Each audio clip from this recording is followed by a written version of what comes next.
Recently আমি জিলিয়ান ফ্লিনের sharp objects বইটি পড়লাম। এটি একটি সাইকোলজিক্যাল থ্রিলার। আপনারা যারা পড়েছেন তারা অবশ্যই জানেন। এর আগে আমি জিলিয়ান ফ্লিনের গন গার্ল এই নভেলটি পড়েছি। যদিও বইটি 2006 সালে পাবলিশড হয়েছে, তবু আমি রিসেন্টলি কলেজ স্ট্রিটে গিয়েছিলাম, ভাবলাম কি নেই। ক্যামেল প্রিকস শিকাগোর এক সাংবাদিক। সে ছোট শহর উইন গ্যাপ, মিসৌরিতে ফিরে আসে দুটি কিশোরী মেয়ের হত্যাকাণ্ড কভার করার জন্য।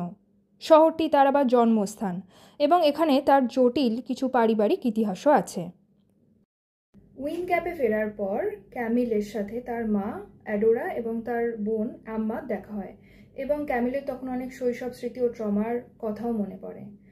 ক্যামিলের মা অ্যাডোরা এক ধরনের মানসিক ব্যাধির শিকার। সে তার সন্তানদের অসুস্থ দেখাতে বা রাখতে বরাবরই খুব ভালোবাসে। স্থানীয় দুই কিশোরী অ্যান ও নাটালিয়া রহস্যজনকভাবে খুন হয়েছে এর মধ্যে, এবং তাদের দাঁত নাকি উপড়ে নেওয়া হয়েছে। এইভাবেই তাদের মারা হয়েছে।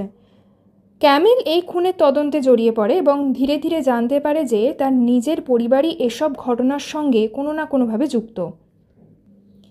ক্লাইম্যাক্সে জানা যায় ক্যামিলের বোন অর্থাৎ আম্মাই আসলে খুনগুলোর পেছনে ছিল। সে এসব খুন করেছিল মনোযোগ পাওয়ার জন্য এবং নিজের মানসিক অসুস্থতার বহিঃপ্রকাশ হিসেবে। পরবর্তীকালে এও জানা যায় যে অ্যাডোরা অর্থাৎ তাদের মা ক্যামিল ও আম্মার ওপর বহুদিন ধরে তাদের শৈশবে মানসিক ও শারীরিক নিপীড়ন চালিয়েছে। এরপরে ক্যামিল শিকাগো ফিরে আসে এবং আম্মাকে পুলিশ অ্যারেস্ট করে।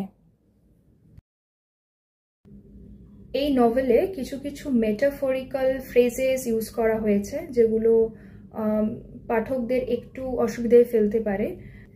আর আপনারা হয়তো জেনে থাকবেন শার্প অবজেক্টস নিয়ে এইচবিওতে একটি টেলিকাস্ট অলরেডি রয়েছে।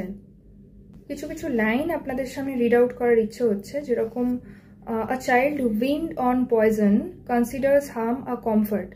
অর্থাৎ সেই সব মানুষ যারা ছোটবেলা থেকেই মানসিক এবং শারীরিক অত্যাচার সহ্য করে বড় হয়েছে, একটা সময় তাদের কাছে এই ধরনের মানসিক আঘাত বা ক্ষত খুবই স্বাভাবিক বলে মনে হয়। আরেকটি যেরকম sometimes I think I won't ever feel safe until I can count the number of ribs on my body. এটির মাধ্যমে সেলফ হার্ম প্রবণতার কথাই বোঝানো হয়েছে। এখানে কামিল নিজেকে শাস্তি দিয়ে মানসিক শান্তি খুঁজতে চাইছে, এবং সেটা যদি আত্মহননের পথ যদি তার জন্য বেছে নিতে হয়, সেটাও সে করতে প্রস্তুত। I just think some women aren't made to be mothers and some women aren't made to be daughters. এই কথাটি আসলে গভীর পারিবারিক যন্ত্রণাকে তুলে ধরে। এখানে মা ও মেয়ের জটিল সম্পর্ক এবং স্নেহের